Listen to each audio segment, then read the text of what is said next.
Alors, on y va ? Donc on traite de Hanouka et on a parlé en fait du miracle en soi qu'une fiole qui était avec le sceau du Kohen Gadol a suffi, qui était donc prévu dans sa quantité pour permettre l'allumage d'une journée, a suffi pour 8 jours. Alors écoutez qu'est-ce qu'il dit Rabbi Nathan donc dans un passage du Likutei Halachot sur ce sujet-là. Da, sache, she'anacha vegenicha abokot milev Yehudi en yekarot meod. Sache que les soupirs, alors je ne sais pas s'il y a un mot plus fort que soupir, mais anacha c'est un soupir, et genicha c'est vraiment un gémissement, on peut dire. Ouais. Alors genicha c'est un gémissement. Alors il dit comme ça, sache que les soupirs et les gémissements issus du cœur du juif, d'accord, du Yehudi, hen yekarot meod, ils sont très chéris par Akadosh Baruch Hu. Kimina anachot nishlami machesronot, parce que c'est là par l'intermédiaire des soupirs que s'accomplissent et quelque part se remplissent les manques. Kiksheyesh chisaron be'ezeh davar, parce que quand il y a un manque dans une chose, ikar chisaron ou beprinat achiyut shel oto hadavar. Le manque, il se traduit par quoi ? Par le fait qu'il nous manque la vitalité de cette chose-là. Shu prinat ruach chaim shel oto hadavar.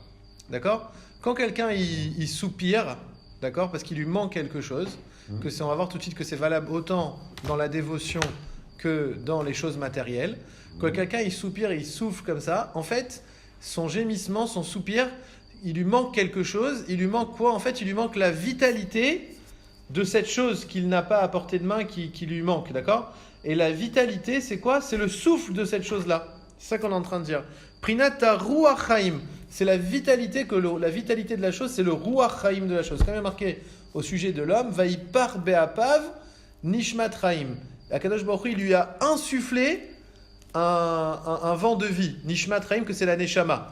Donc la vitalité de l'objet inerte, quelque part, n'importe quelle chose, c'est quelque part ce vent de vitalité qui est dans cette chose-là. Quand quelqu'un il soupire parce qu'il lui manque quelque chose en fait, il lui manque quoi ? Il soupire sur ce manque de vitalité de cette chose qu'il n'a pas à portée de main, qu'il n'est pas entre ses mains. Alors là ici, Rabbi Nathan, il ne traite pas exactement de cette Torah-là de Rabbi Nachman, mais c'est clair qu'il y a une allusion ici. Peut-être même que si on avait lu tout le passage, on aurait vu que réellement c'est en rapport avec cette Torah-là, mais il y a une Torah de Rabbi Nachman qui s'appelle Hevel Piem. Hevel, c'est la chaleur, le soupir qui sort quand on soupire. Il dit qu'une personne qui soupire,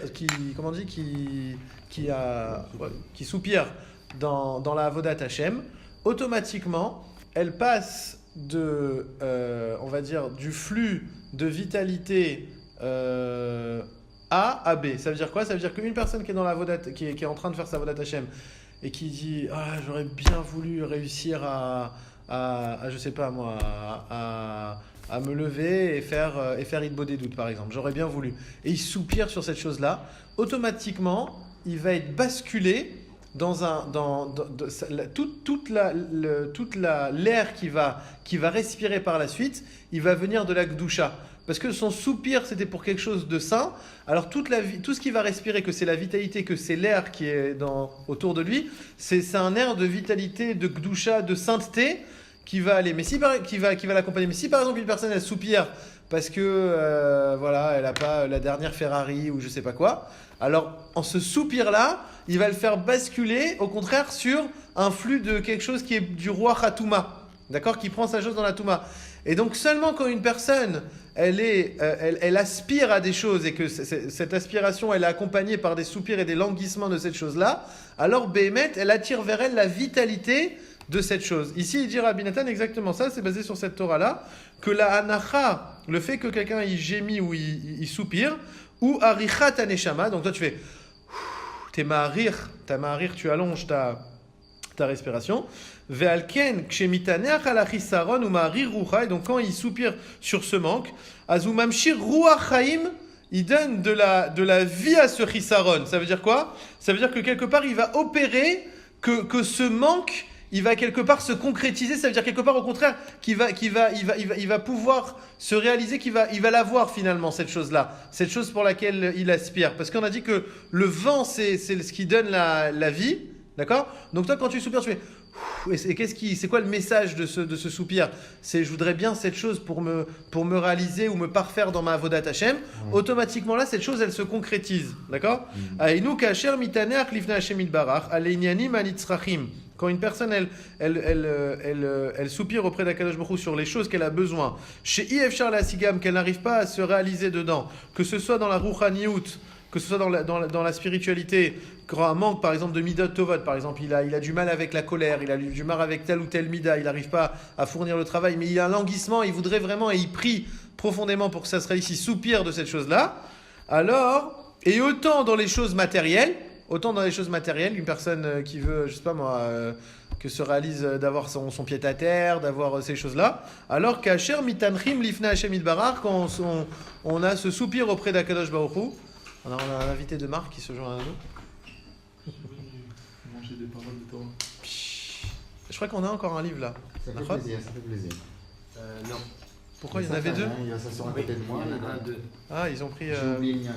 Et moi je t'ai pas ramené, tiens. Bon, c'est pas grave. Alors tu suis avec Mike. Michael, suis avec moi, s'il te plaît.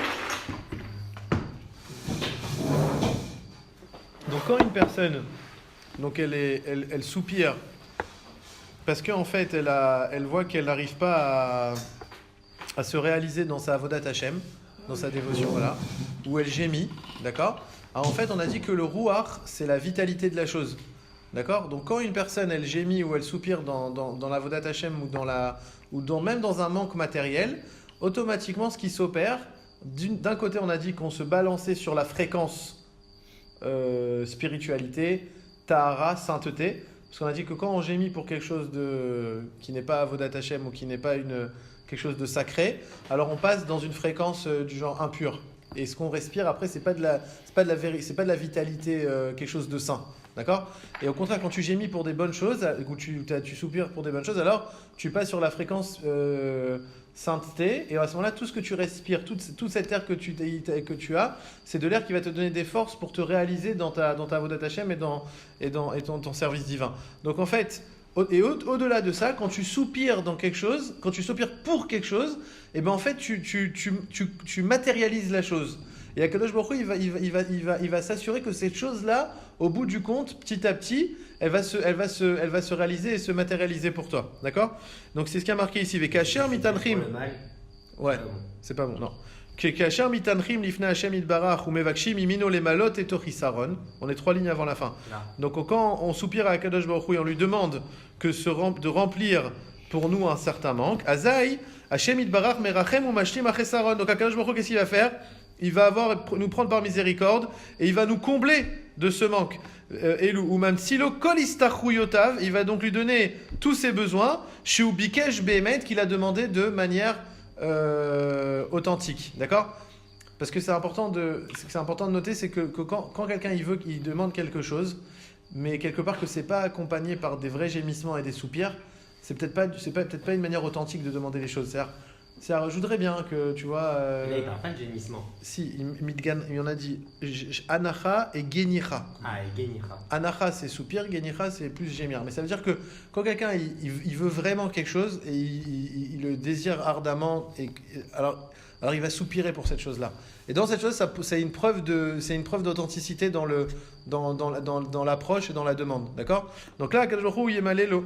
Aval ifshar la'ashlim et achisaron et là l'idée anacha bilvad. Maintenant le problème c'est qu'on peut pas seulement en soupirant, Hachem, tu vois, ça marche, mais on peut pas seulement qu'en soupirant.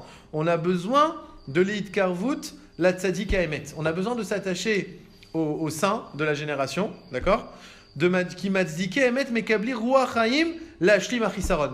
Parce que eux, ils sont étroitement reliés au ruach haim, d'accord? Et donc par leur intermédiaire, c'est pas que c'est plus évident ou plus facile, c'est par leur intermédiaire qu'on concrétise, qu'on peut concrétiser et matérialiser ce manque-là. Pourquoi? D'où on apprend ça? Parce qu'il y a marqué, au moment de la création du monde, il y a marqué « Veruach Elohim merachefet al pene hamaim » D'accord? Le Ruach Elohim, d'accord? Ce vent divin, il planait au-dessus des eaux. D'accord? Et là-bas, on dit, c'est quoi le Ruach Chaim? C'est quoi ce Ruach Elohim, pardon? On dit, Ruach Torah. Et on dit que c'est la Torah. C'est ça le Ruach Chaim. C'est le Ruach Chaim. Le Ruach Elohim, c'est la Torah. On comprend parce que le Ruach Elohim, c'est la Torah. C'est dans la Torah que tu rencontres Akadosh Baruch Hu. Mais c'est ça le Ruach Elohim. Donc il dit Atzadikim, qui sont Dvekim Batorah, qui sont totalement attachés à la Torah. Alken Ikar Ruach Chaim ou Etzlam. C'est chez eux que se trouve le Ruach Chaim. D'accord? Ce vent de vitalité. Par conséquent, quand tu t'attaches à eux, à Inouch, à l'Edei, Itkarvut, la Tzadik Emet, quand on s'attache au Tzadik Emet, ou Mekablin Meito, Da'at Emuna Vesavlalut, et qu'on reçoit de son intermédiaire des messages de foi et de patience, à Inou, à Richat Apaim, et c'est ça la Richat Apaim. On dit que Hachem, El Rachum Vechanun, Erech Apaim. D'accord? C'est quoi la dimension de Erech Apaim? C'est le fait d'avoir le souffle long, Arichat Apaim. Apaim, c'est Longanime. Longanime, exactement. Il a fait longanime. C'est d'avoir le longanime, le souffle long.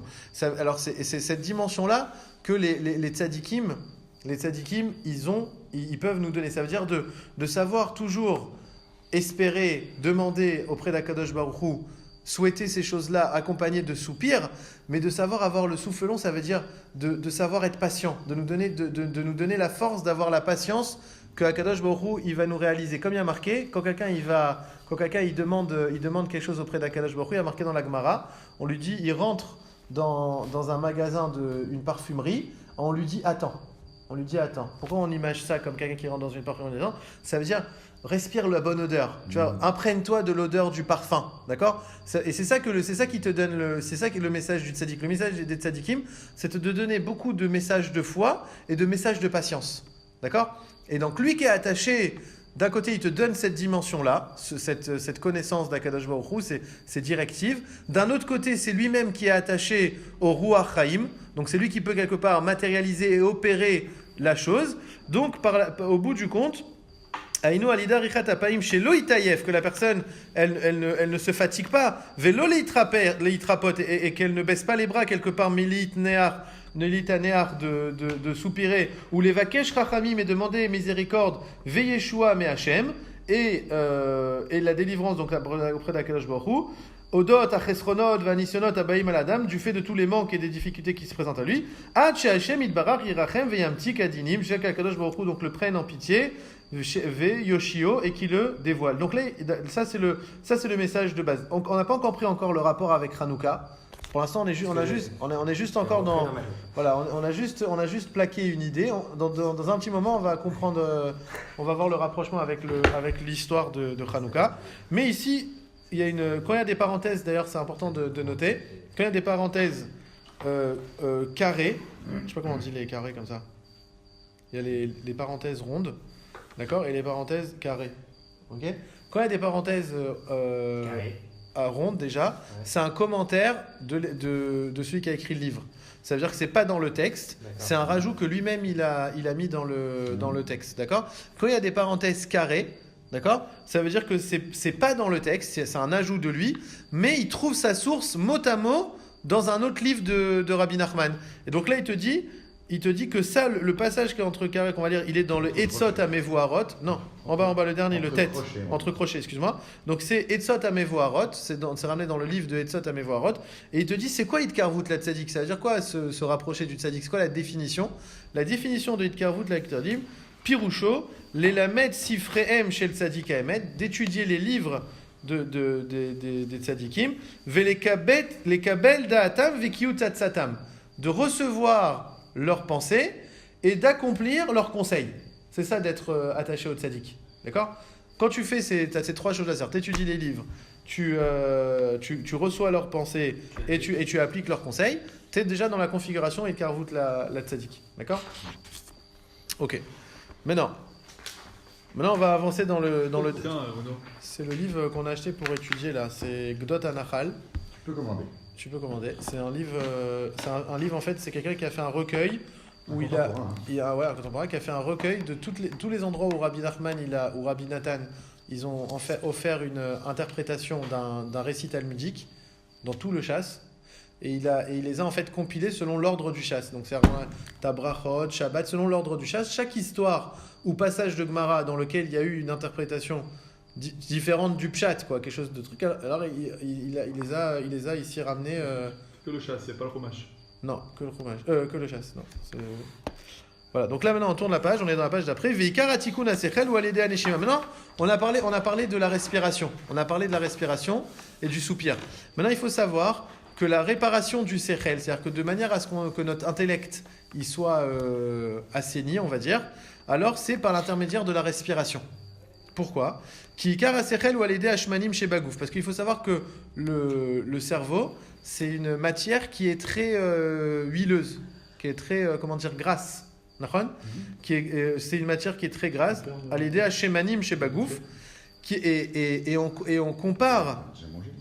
Et on compare le sechel au nerf d'Olek. Ok ? Au nerf d'Olek, à la bougie allumée. Pourquoi ?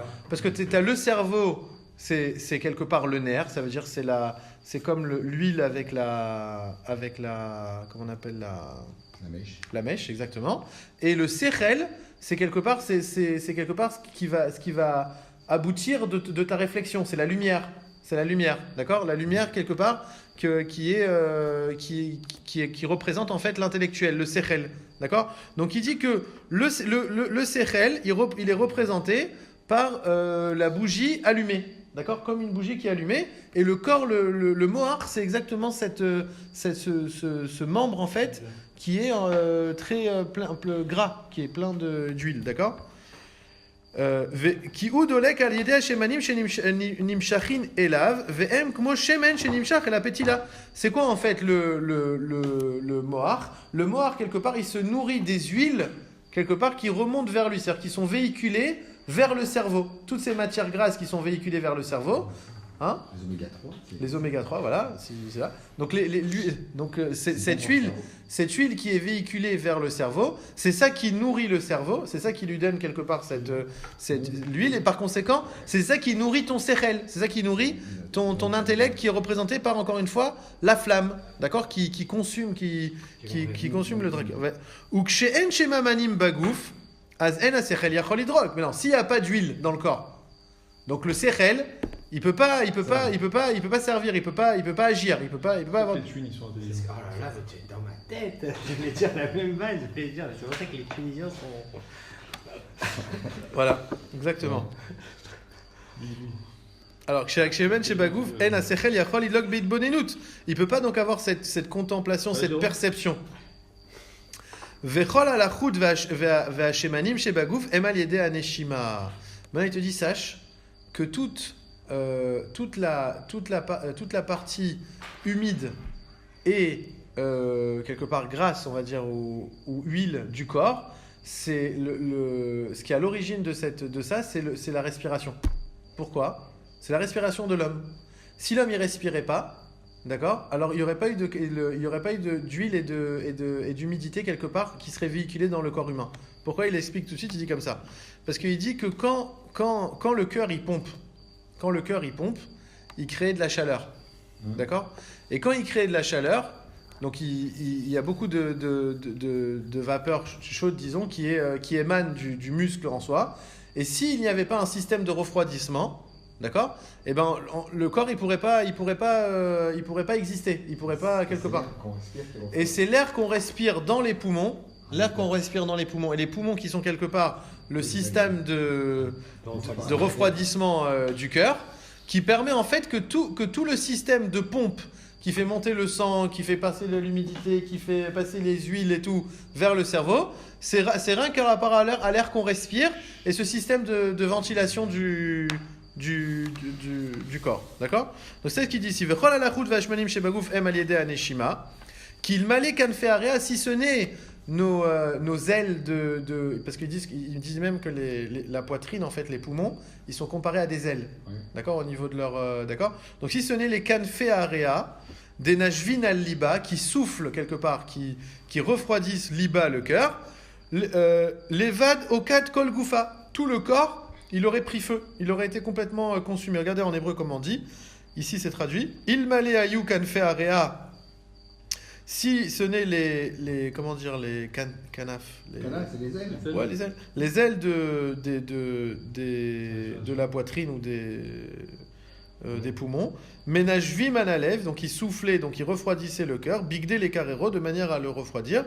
Aya alef soref et kolagouf, le lèvre, il aurait donné, le corps aurait pris feu. À cause du cœur. Venimsa chez Karkium Ashmonanit Valechut chez Bagouf ou Aleda Neshman. Par conséquent, c'est seulement la respiration, donc la Neshima, l'air qu'on respire, qui permet en fait le bon fonctionnement de toute l'humidité et de toutes les parties grasses, on va dire, l'huile essentielle du corps. Chez Mekabelet Area Rouar, car, comme on a dit, qui reçoit donc un vent frais, Mekarer et Alev, et donc il refroidit le corps, le cœur va les déser, Kiyum a Sechel, et par conséquent, par cet intermédiaire-là, le Sechel, Shiuchal Lidlok, que le Sechel il puisse avoir une unité bonenout. Et c'est pour ça qu'il y a marqué Ner Hashem Nishmat Adam. Alors on dit c'est quoi Ner Hashem Nishmat Adam? Donc on dit que l'explication c'est de dire que le Ner Hashem, la bougie, d'Achon, Nishmat Adam, c'est la Neshama de l'homme. Là, il te dit, maintenant, Rabbi Nachman, il te donne une autre explication de ce pasouk-là. Oui, on te dit que Ner Hashem, la bougie, ça veut dire la perception du Sechel que toi tu as de Hakadosh Baruch Hu, c'est à l'aider Neshimat Adam. C'est par la respiration de l'homme. C'est les mêmes lettres. Neshama, Neshima. D'ailleurs, on dit que la seule chose qui nourrit quelque part la Neshama, c'est l'odorat. Que c'est la seule chose que la Neshama, elle, quelque part, elle en tire une certaine satisfaction. C'est Shabbat. Qu'on fait aussi à la sortie du Shabbat, quand on respire, c'est la deuxième Neshama qui part. Donc en fait, on renforce la Neshama en sentant une odeur. D'accord ? Donc en fait, Ner Hashem Nishmat Adam, c'est exactement ça. C'est la configuration qu'on vient de dire. Tu as la partie grasse, les huiles qui sont dans le corps, dans le cerveau.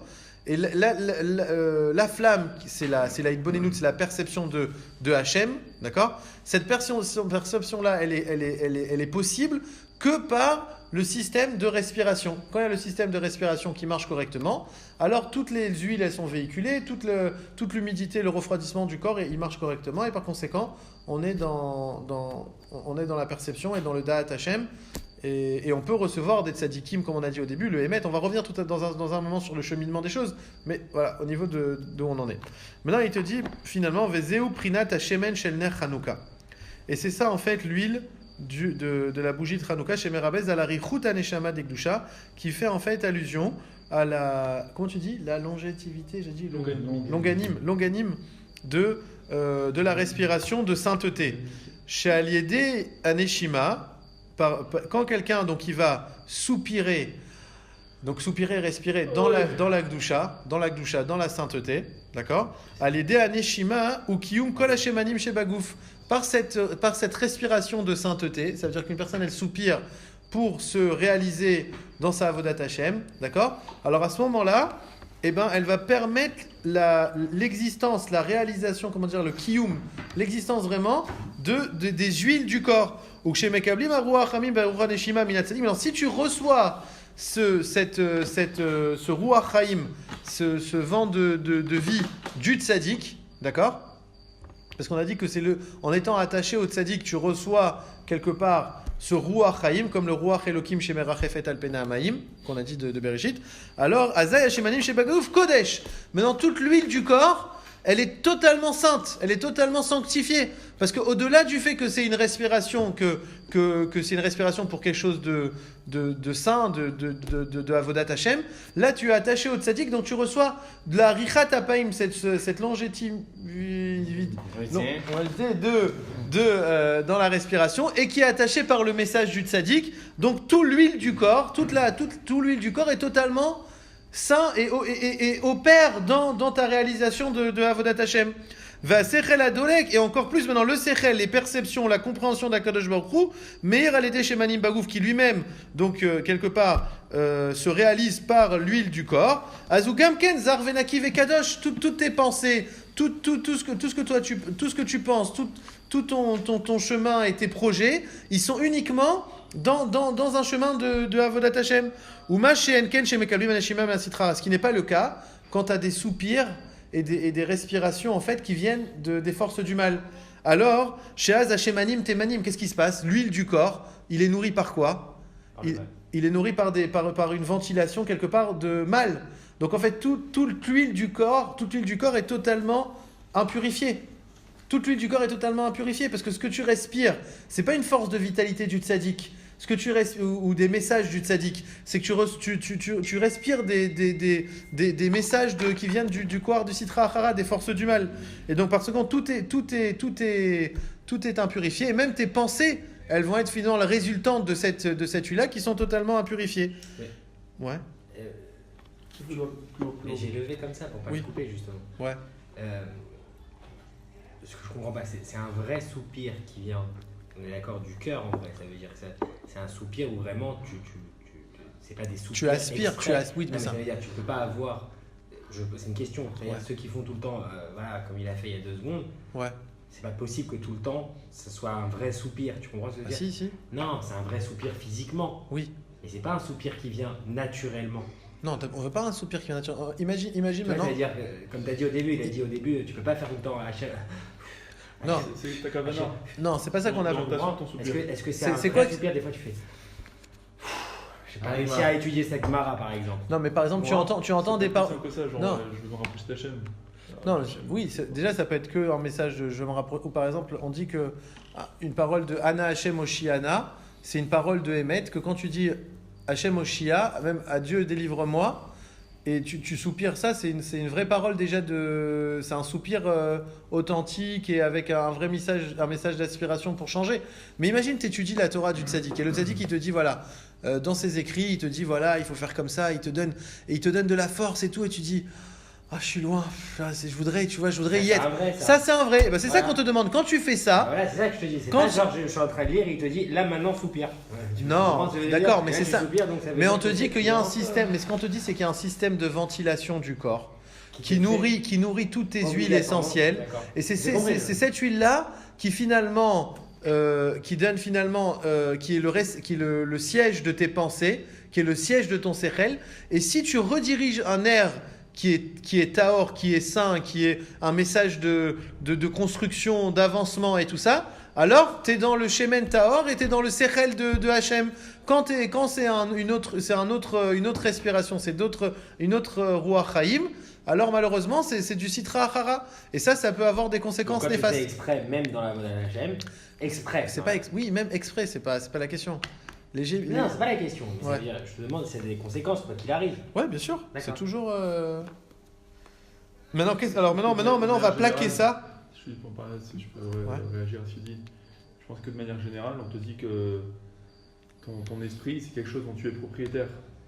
C'est-à-dire que même si des pensées, tu les as pas naturellement, mais que tu essaies de provoquer de bonnes pensées, ou qu'à l'inverse, tu sais que tu as des mauvaises pensées qui t'assiègent, donc tu peux être proactif dans le dire non, je veux pas penser à ça, je suis propriétaire de mon esprit, donc je décide de générer certaines pensées positives ou négatives, tu vois.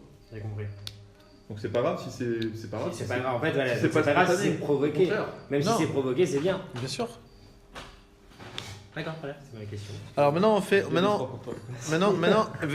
Maintenant, on va expliquer. Maintenant, on explique le passage donc.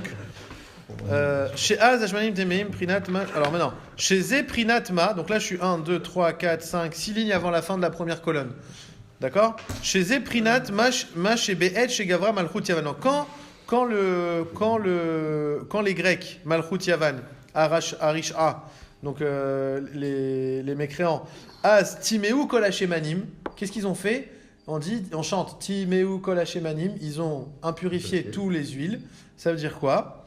Chez Gavrou, ils ont purifié tous les huiles. C'est-à-dire, quelque part, on dit d'ailleurs que, contrairement à la fête de la fête de Hanouka et la fête de Purim, c'est une destruction du corps. C'est-à-dire, c'était vraiment anéantir le peuple d'Israël.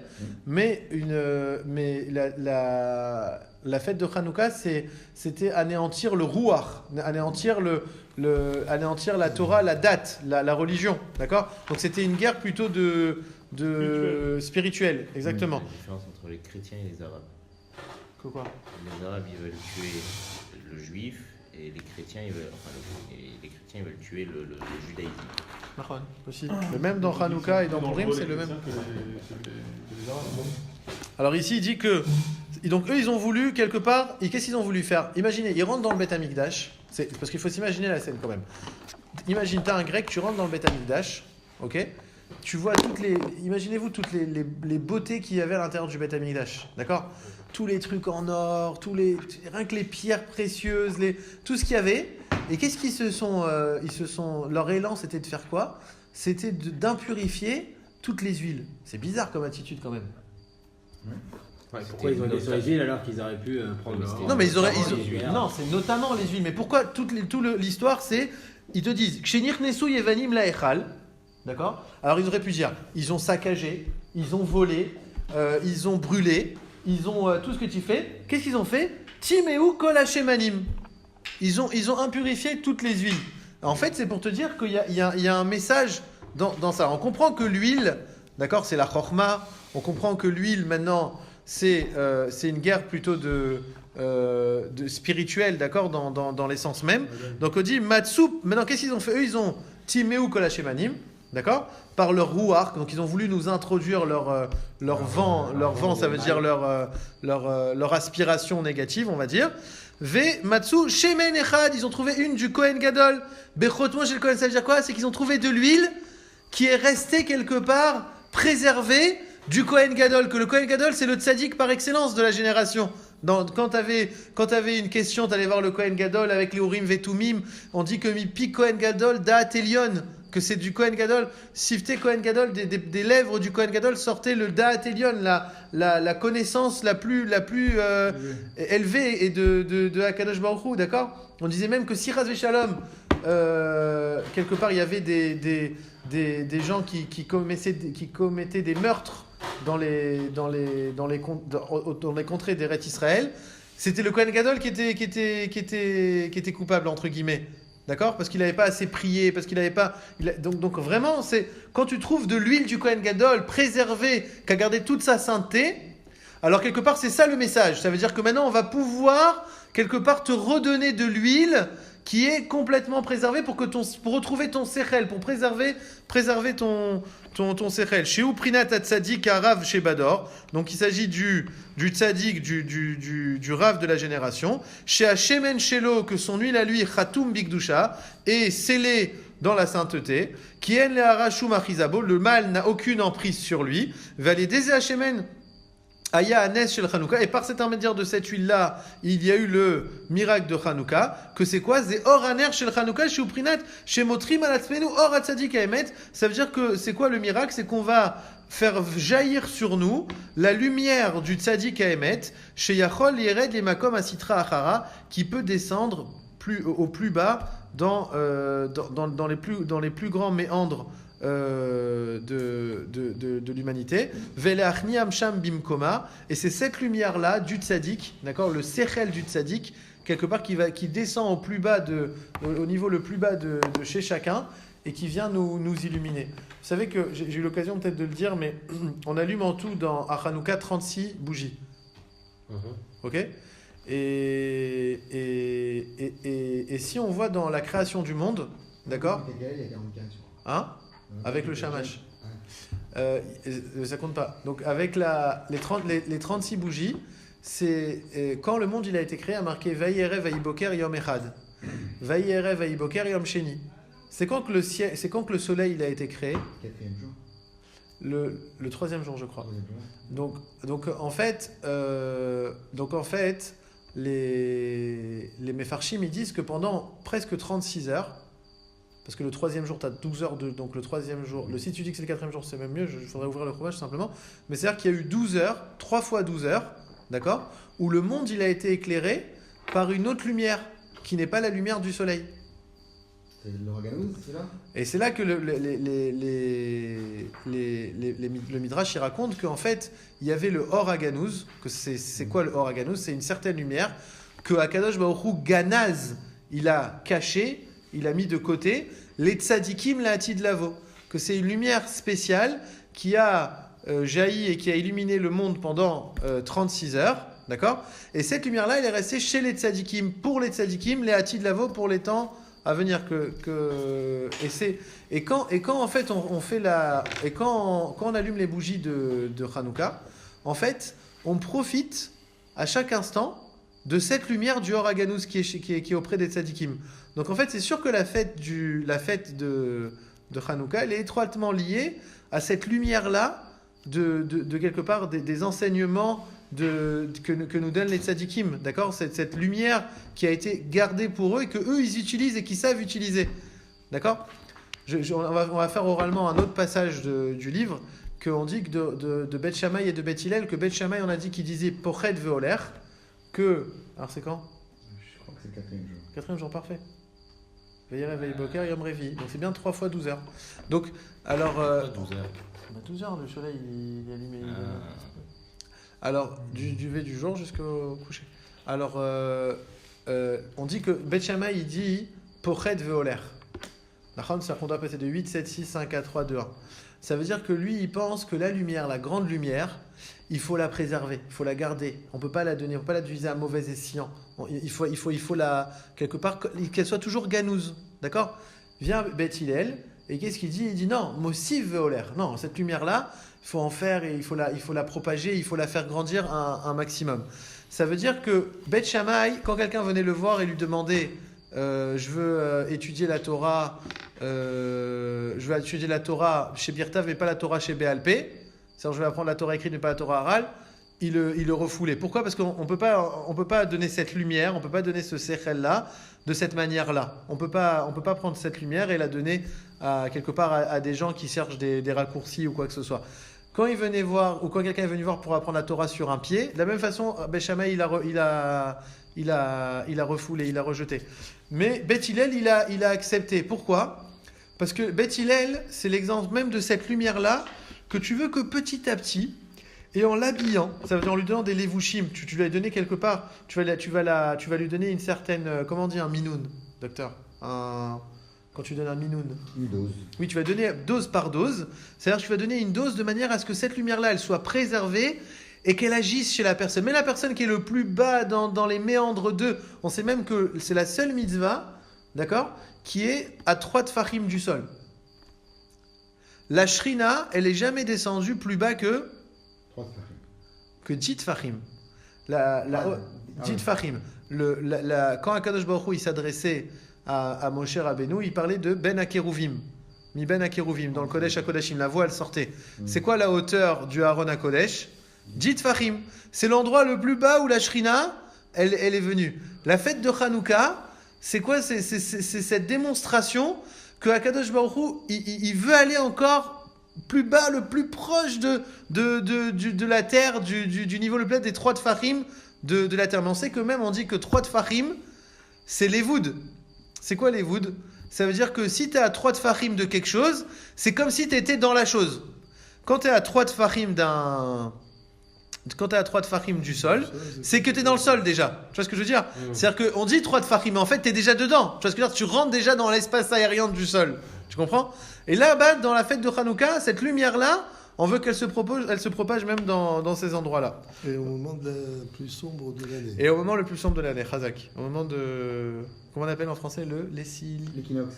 L'équinoxe? C'est d'hiver. L'équinoxe d'hiver. L'équinoxe d'hiver? Ok. Ouais. Si, c'est ça. C'est possible. Ouais. Ouais. Si, c'est l'été. Non, il y a le solstice d'hiver aussi. Oui, mais moi, je pense que C'est moi. Alors, maintenant, on finit en disant comme ça. Alors maintenant, et c'est ça que Velo Ayabo le Adlik Ela Yom Echad. Et donc cette huile-là, qu'on a dit qu'on a compris maintenant, cette fiole-là, qui est l'huile quelque part préservée, avec le message de Hémet et de Sechel et de courage que donne cette huile-là, alors il devait suffire pour 1 jour, et il a suffi pour 8 jours. Qui a tzadik ou prinat kulotov, et kulotov prinat yom echad. Lui, le tzadik, il est tout bon, tout dans le bien.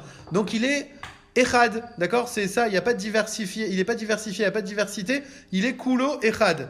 D'accord? Comme marqué Vaïre Vaïboker Yom Echad, Shaya Kadosh Baruch Hu Yachid Beolamo, Kadosh Baruch Hu, il était seul dans son monde. Va Filou Malachim Lo Nivreu Yom Echad, c'est quoi Yom Echad? Ça veut dire qu'il n'y avait que Hachem, il n'y avait même pas les anges, il n'y avait même pas quoi que ce soit, il était Yachid Beolamo. Pareil, les enseignements du tzaddik, ils sont ils sont uniques, mais ils sont aussi intègres, entiers. Vezet prinat kulotov, c'est totalement bien. Kisham ou kulotov bevadai. Achika hatachlit ukshe achare avaya. Maintenant, quand le monde il a été créé, d'accord, quand le monde il a été créé, donc il y a la diversité, d'accord. Alors, ksheyesh avaya baolam, mevareri ou motzei matov minara. Maintenant, il y a le mal et il faut tirer, il faut extirper, il faut sortir le bien du mal, d'accord. Venita, maintenant, comment on fait ça? Baz yeshachiza. Alors maintenant, il te dit. Donc le mal il est présent. Et nous on va changer le mal en bien. Et donc là se dévoile la royauté d'Akadosh Baruch Hu dans tous les mondes atartonim.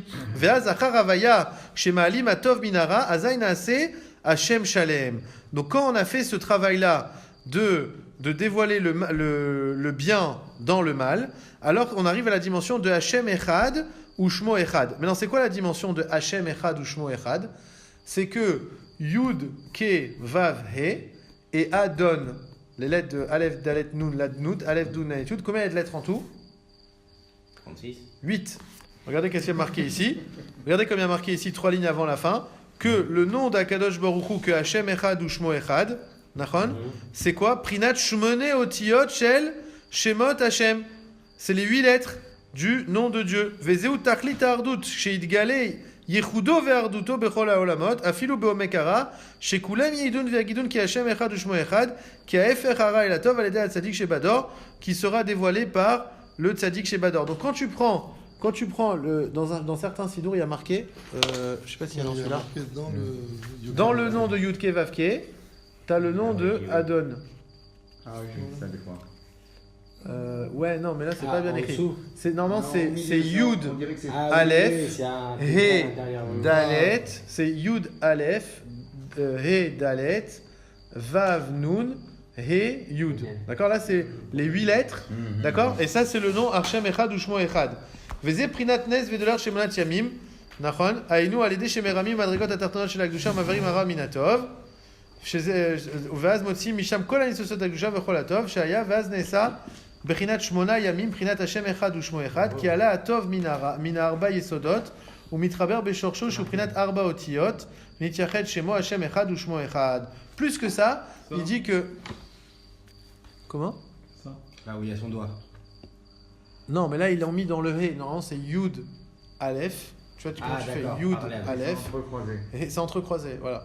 Le nom de... D'accord? Et je crois qu'il était marqué là. Voilà, il y est là. Où ça? Regardez dans 1, 2, 3, 4, 5. La 5e ligne avant la fin, le dernier mot. 4, 5. Ah oui. Yud Aleph, He Dalet, Vav Nun, He Yud. Ça, c'est le Hashem Echad ou Shmo Echad.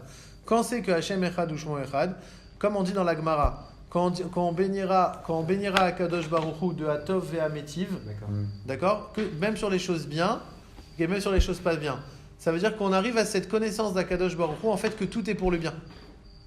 Quand tu vis totalement ta vie en te disant que Be'elokim Alef Davar ou Be'Hashem Alel Davar, ça veut dire que autant dans la Midat Adin que dans le Hachem, que c'est Yud Kevavke, c'est la Midat Arachamim, alors Ani Alel Davar, je serai toujours dans le louange, c'est-à-dire que Hachem Echad ou Shmo Echad, d'accord? Quand ça arrive, quand le nom de Dieu, Hachem Echad, Hachem ou Shmo, le nom d'Akadosh Baruch Hu et le nom dont tu le prononces, d'accord? Ils sont une seule et même chose. Ça veut dire que tu es totalement dans la connaissance de Dieu, où tu sais que Akol Kulotov, que tu as fait le travail de sortir le bien de parmi le mal, que tu as pris tous les 4 éléments par lesquels le monde il a été créé, que l'homme il a été créé, que c'est le feu, l'eau,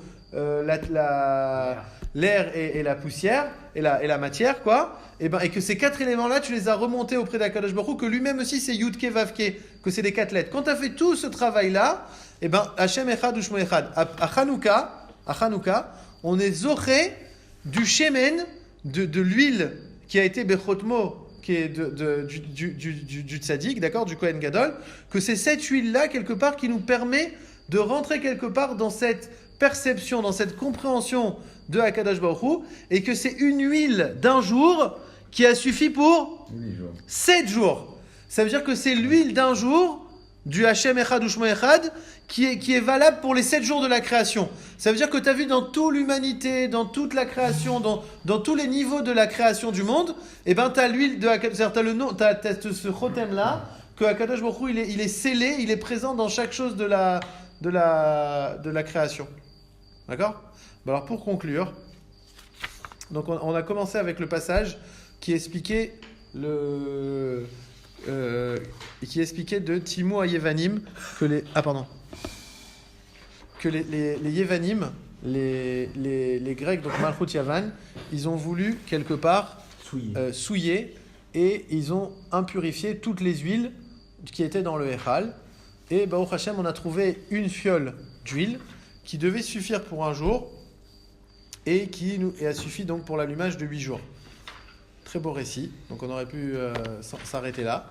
Et là, Rabbi Nachman, Rabbi Nathan, il introduit quelque part, il va faire un rapprochement avec la composition et la stature de l'homme, où il va expliquer en fait que l'homme, quelque part, il peut exister, d'accord ? C'est-à-dire son corps, il peut exister que par sa respiration, sa neshima. Nachon ? Sa neshima, c'est cette capacité qu'un homme il a à, d'un côté, refroidir tout le système du corps, d'accord ? Mais aussi, il peut quelque part dévoiler, par l'intermédiaire de soupirs et de gémissements, sa volonté intrinsèque. Qu'est-ce qu'il veut ? Qu'est-ce qu'il demande ? Dans quoi il veut aboutir ? Quels sont ses rêves même, d'accord ? Et donc, on a vu que le Ner Hashem Nishmat Adam, que c'est ça à mon avis la pierre angulaire de tout le passage, c'est que Ner Hashem Nishmat Adam, c'est que d'un côté, effectivement, la Neshama, d'accord ? C'est ça qui donne, c'est ça la vie, d'accord ? C'est la Neshama, c'est cette particule d'Akadosh Baruch Hu, cette étincelle, mais c'est aussi la Neshima, c'est la respiration. Et donc, du fait que la respiration, c'est ça qui nous, quelque part, nous nourrit, qui nous donne comme on a dit, qu'on passe de fréquence sainteté à fréquence, quelque part, impureté. Donc, quand on respire la sainteté, d'accord, quelque part, toute l'huile, tous les liquides, tous les liquides, toute l'humidité du corps est proprement véhiculée avec des véritables messages de sainteté qui finalement, nerdolek, t'as une flamme qui brille. C'est quoi la flamme qui brille ? C'est le sechel. C'est quoi le sechel ? C'est le sechel de savoir que Hashem Echad Ushmo Echad. Ce sechel de savoir que Akadosh Baruch Hu, il est omniprésent, que Akadosh Baruch Hu, il nous aime, que Akadosh Baruch Hu, il est là à nos côtés. D'accord ? C'est ça le sechel. Le sechel en question. Maintenant, comment tu arrives à faire ça ? Par la respiration et par les gémissements et les soupirs, mais des gémissements dans la sainteté. Quand tu fais ça, tu nourris l'huile, tu as de l'huile qui est pure, et tu arrives à la dimension du sechel. Et de quelle huile tu as besoin ? Tu as besoin de l'huile du Kohen Gadol. Tu as besoin de l'huile qui est scellée, qui a été préservée de toute forme d'impureté. D'accord ? Cette huile-là qui a été préservée, elle est représentée par les enseignements du Kohen Gadol, par les enseignements des tzadikim, que finalement, quand tu lis un livre du tzadik, parce que comment tu rentres, on a dit en Idkarvout, la tzadik, en lisant ces livres, tout simplement. C'est-à-dire que quand tu lis un livre, et que le livre, il te donne des conseils pratiques, d'accord ? Et que toi, maintenant, tu dis « Ah, je voudrais réussir à faire ça », ou tu as essayé et tu n'as pas réussi plus que 2 jours, et tu es là et tu dis « Non, mais je ne vais pas baisser les bras, je le relis, je veux revoir, je veux me battre dans cette chose-là, je veux me réaliser dans cette chose-là », c'est ça qu'on attend de toi. Quand tu fais ce travail-là, alors tu vas arriver au fur et à mesure à ce sechel, à cette connaissance d'Akadosh Baruch Hu, et tu vas dévoiler cette connaissance d'Akadosh Baruch Hu ici-bas, que c'est ça tout le but. Le but, c'est quoi ? C'est de prendre c'est pouvoir profiter de ce or à Ganouz et de prendre toutes ces étincelles de pureté, de sainteté qui sont dans le monde ici-bas, d'arriver à cette dimension de Shem Echad ou Shmo Echad, c'est-à-dire que le nom tel qu'il est écrit, il se lit de la même façon, d'accord ? C'est-à-dire il y a une totale fusion, voilà, adéquation, et plus que ça, que finalement tu prends le Hashem Echad ou Shmo Echad et tu le mets de cet un jour, t'en fais 7 jours. C'est-à-dire que tu le prends et tu le mets ici-bas dans les 7 jours de la création. Ça veut dire que tout ce que tu vis autour de toi, tu vois Hashem, on dit que la dimension, on sait que toute la création, c'est des otiyot. C'est des otiyot d'Akadosh Baruch Hu qu'il a dit, quand il a dit la création. Chaque chose, les livres, les trucs, toute la nature, c'est les lettres d'Akadosh Baruch Hu. Maintenant, quand quelqu'un, il vit en total, avec une totale perception et en total contact avec ce monde-là, et qui voit la chorma d'Akadosh Baruch Hu dans chaque chose, et qu'il est mechaber et tatzmo et la chorma vela sechel shel kol davar, comme il dit Rabbeinu dans la Torah Aleph, alors pareil, tu es en total, quelque part, connexion avec Akadosh Baruch Hu, tu vois, tu vis pleinement Akadosh Baruch Hu. Bezrat Hashem, qu'avec la fête de Hanouka qui s'approche, qu'on arrive à profiter, et Bémet, là, ce qui, à mon sens, ce qui est véritable, c'est que tout se joue dans le premier jour. Tout se joue dans le premier jour. Dans le premier jour, que c'est là qu'il y avait en potentiel tous les 8 jours. En potentiel, il y avait tous les 8 jours. Pourquoi? Parce qu'on a dit, tu avais une fiole qui devait durer un jour, que c'est la fiole qui est avec toute l'huile qui est préservée du Kohen Gadol. Alors effectivement, c'est la même huile par la suite, dans le récit. Mais c'est-à-dire que dans le premier jour, il y a vraiment tous les jours, on peut en profiter évidemment. Mais dans le premier jour, il y a beaucoup de... donc voilà, Bezrat Hashem, qu'on arrive à profiter de la fête de Hanouka, à toujours avoir des soupirs dans la Gdusha, toujours gémir pas pour la Ferrari, mais pour des bonnes choses, Bezrat Hashem, et qu'on soit toujours animé pour aller de l'avant, et qu'on utilise les livres des tzadikim de manière à toujours avoir le prochain conseil, la prochaine étape. Chaque fois qu'on va chez un tzadik, on ouvre le livre, on ouvre un livre, on voit, il y a un message, c'est quoi ma prochaine étape, c'est quoi que je dois faire. Akadosh Baruch Hu, à chaque instant, il nous donne des allusions, il nous parle, voilà, Mordechai, ta prochaine mission, si vous l'acceptez, c'est de te lancer dans cette chose-là. Alors, il faut faire un travail, il faut prier, évidemment, mais Kechol, qu'on sait on s'attache au tzadik dans ces choses-là, Akadosh Baruch Hu, il va finalement nous concrétiser, nous réaliser dans cette chose-là, Bezrat Hashem. Amen. Il y a des gens qui